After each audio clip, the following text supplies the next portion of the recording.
What would you do if the person you considered family turned around and took away everything you've ever worked for? In this video, I'm uncovering the shocking truth behind a friend's betrayal that didn't just hurt me, but absolutely devastated my entire family's stability. You won't believe how deep this rabbit hole goes. The illusion of trust. I met Alex during our junior year at Ohio State. We bonded over terrible campus food and, even worse, pickup soccer games at the rec center. After graduation, we both ended up in Columbus, me working tech support for a logistics company, him bouncing between sales jobs. What kept us close wasn't shared interests, really. It was shared timing. When my dad had his heart attack in 2019, Alex drove 6 hours to help me move furniture out of the hospital room so my mom could sleep there. When his grandmother died, I took vacation days to help him clean out her house. We played futsal twice a week at this indoor place on the north side. Afterward, we'd hit this 24-hour diner that served coffee strong enough to strip paint. Alex always picked up the check. "I got this," he'd say, waving off my wallet. It was a small thing, but it added up over time. By 2021, I was married to Sarah, and we had our first daughter, Emma. Alex became Uncle Alex, the guy who showed up to birthday parties with gifts that were always slightly too expensive and perfectly chosen. Sarah liked him. That mattered to me. Alex had this energy about him. He'd walk into a room and somehow make it feel more alive. People gravitated toward him at parties. Waitresses remembered his order. He had opinions about everything: craft beer, local politics, which streaming service was worth the money. And somehow, his confidence made those opinions feel important. The innocent-seeming proposition. In March of 2022, Alex called me on a Tuesday night while I was putting Emma to bed. He sounded different, excited, but focused. "I need to run something by you," he said, face to face. "Can you meet me tomorrow?" We met at that same diner. The fluorescent lights made everything look pale and tired, but Alex looked wide awake. He pulled out his phone and showed me photos of electronics: wireless earbuds, phone cases, portable chargers. Nothing fancy, but clean looking. "I've got a contact in customs," he said, stirring sugar into his coffee. "Guy named Martinez. He's been clearing shipments for this import company for 3 years. They're looking for investors." Alex explained it simply. The company bought electronics in bulk from manufacturers in Thailand and Vietnam. Martinez expedited the customs clearance. The margins were about 40% after all costs. Low risk, high return. "How much are we calculating?" I asked.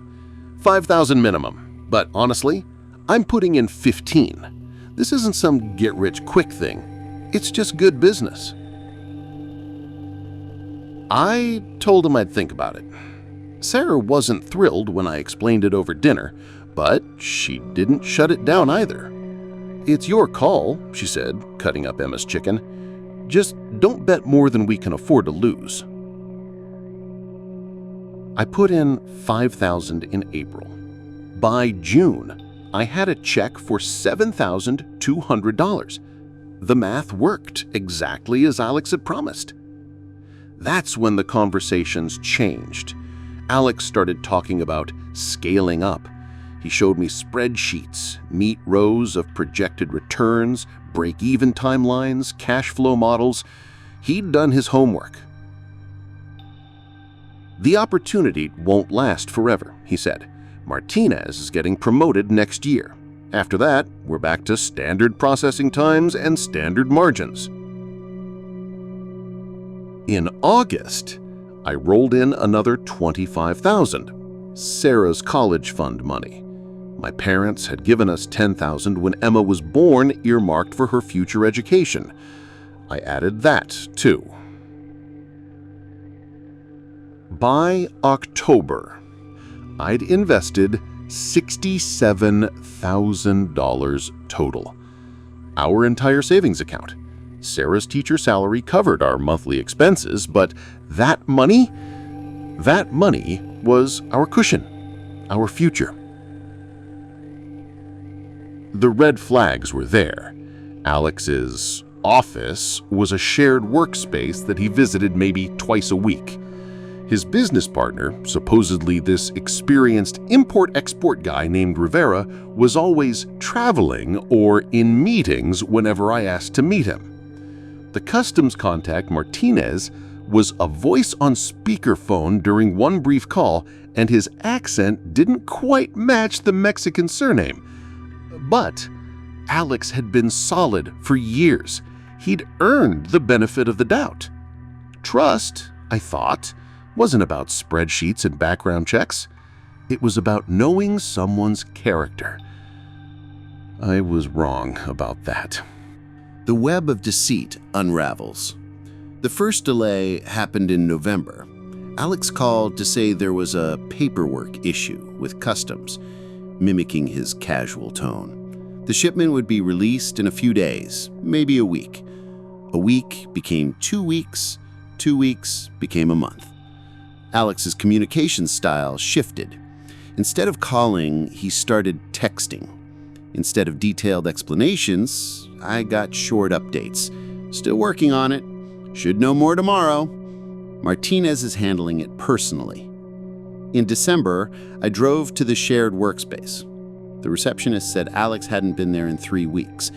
His desk was cleared out. I called him.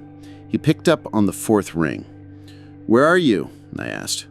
"Home? Why?" "I just went to your office. They said that place was month to month.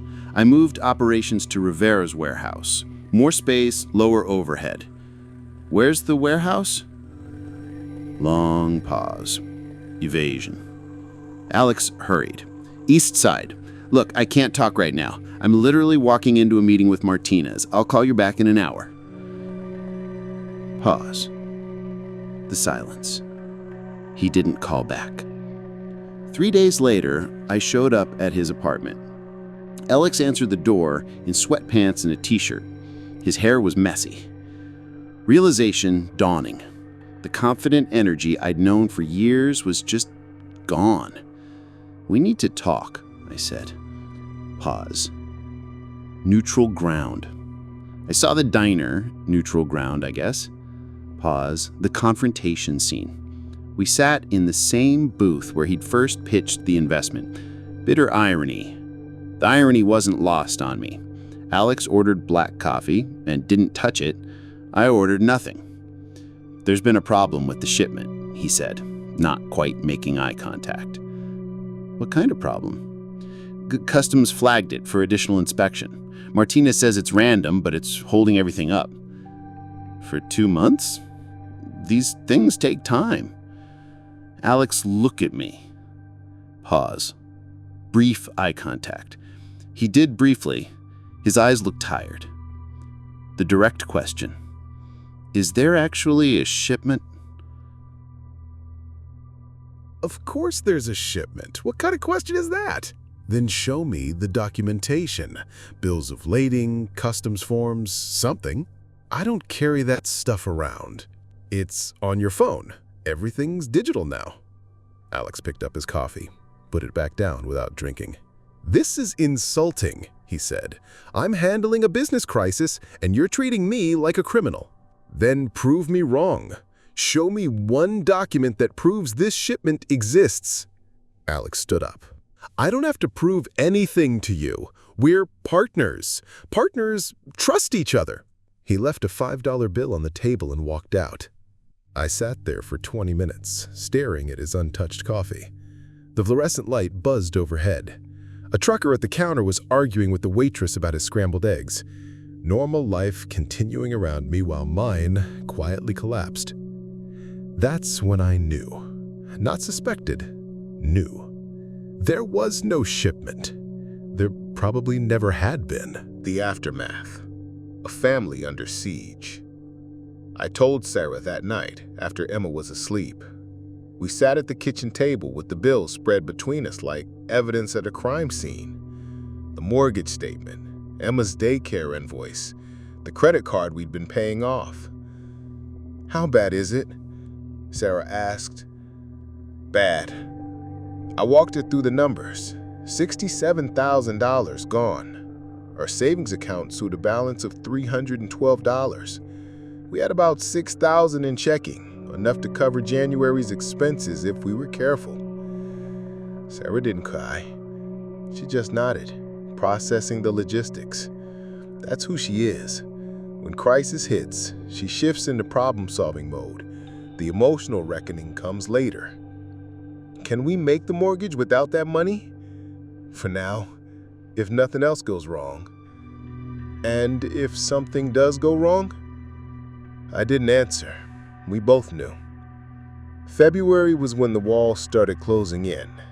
Emma got sick, some kind of respiratory thing that required 3 doctor visits and prescription medicine we couldn't easily afford.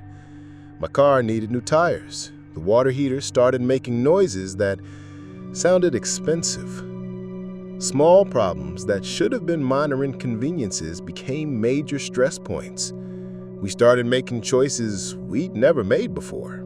Generic groceries instead of name brands, skipping Emma's music class, canceling our streaming subscriptions. The worst part wasn't the budget cuts, it was the silence. Sarah and I would sit at dinner making conversation about Emma's day or weekend plans, carefully avoiding the subject that dominated both our thoughts. We were protecting each other from additional worry, but protection felt a lot like distance. I couldn't sleep. I'd lie awake calculating and recalculating our financial position, looking for solutions that didn't exist. Sarah would pretend to be asleep, but I could tell by her breathing that she was awake too. One night, in March, she finally said what we were both thinking. We might have to sell the house. Navigating the legal labyrinth. The lawyer's name was Jennifer Chen. Her office was in a converted house near downtown, with creaky floors and windows that rattled when trucks passed. She had good reviews online and reasonable rates, which was about all we could afford. "Let me understand this," she said, reviewing the documents I'd brought. "You gave $67,000 to a friend for a business investment, and now you can't locate either the friend or the investment. That's accurate?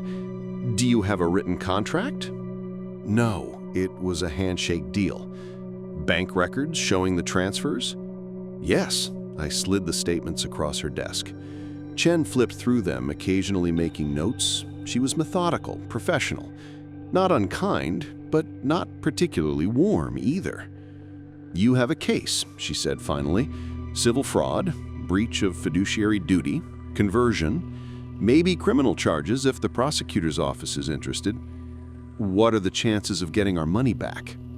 "That depends on what assets Alex has. Do you know about his financial situation?" I realized I knew almost nothing about Alex's actual finances.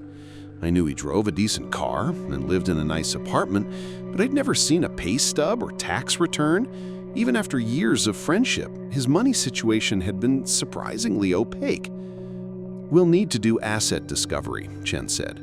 "File suit, serve papers, see what he discloses. The process takes time, probably 6 months to a year before we see any resolution. And if he doesn't have assets, then you have a judgment against someone who can't pay it. It's still valuable. Judgments last for years, and if his situation improves, you can collect. But in the short term," she shrugged. "I paid Chen a $3,000 retainer, money we couldn't afford for a process that might not recover anything." The legal machinery moved slowly. Paperwork, court filings, waiting for responses that didn't come. Alex had apparently moved out of his apartment and wasn't responding to service attempts. His phone number was disconnected. We finally tracked him down through his sister in Cleveland. Alex was working at a car dealership under an assumed name, not exactly hiding, but not making himself easy to find either.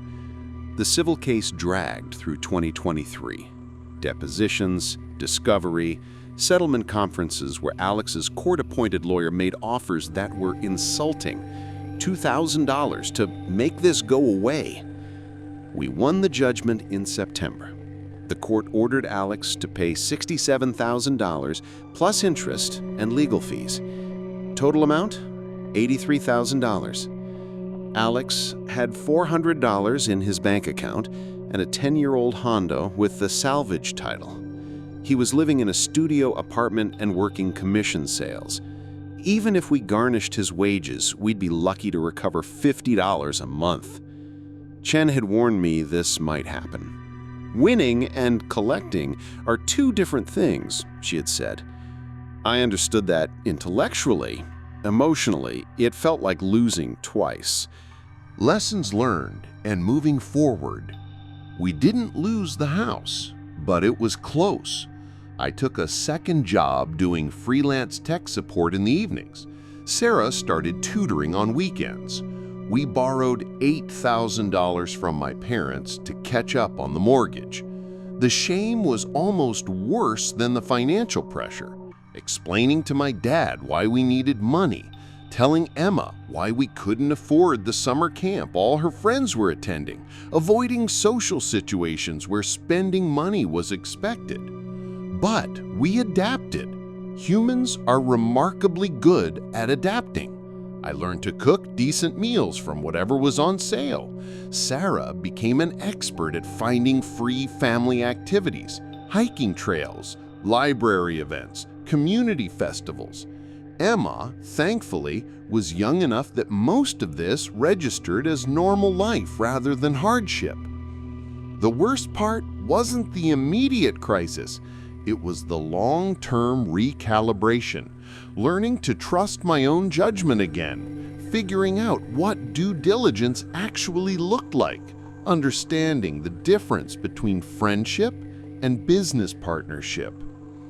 Alex reached out once, in December 2023.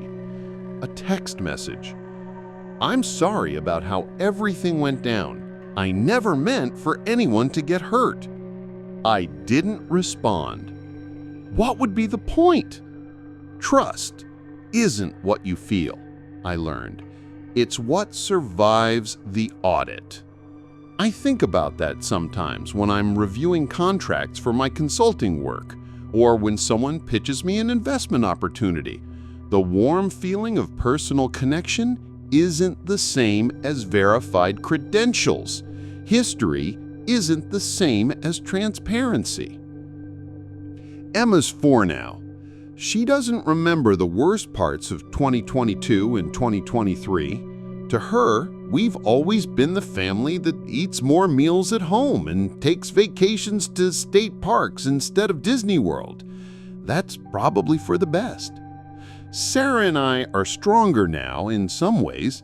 Crisis has a way of clarifying what matters. We communicate better about money. We make financial decisions together with spreadsheets and research and healthy skepticism.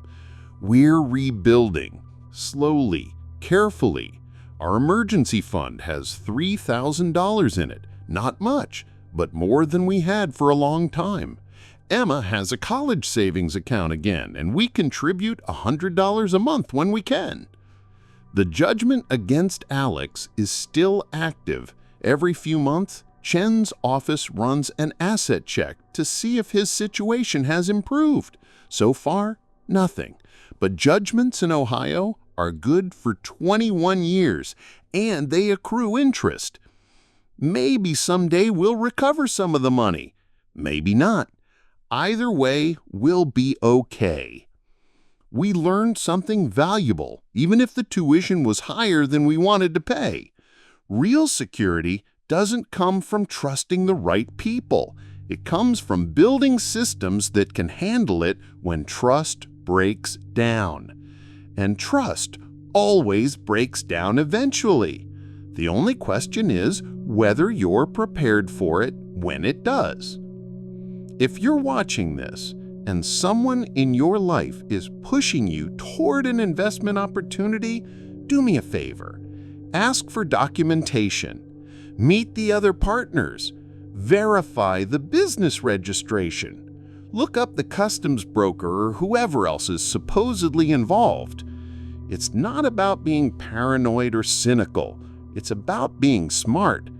Because the person who takes your life savings might not be a stranger in a dark alley. They might be someone you've known for years. Someone you trust completely. Someone you call family. Trust, I learned, isn't what you feel. It's what survives the audit.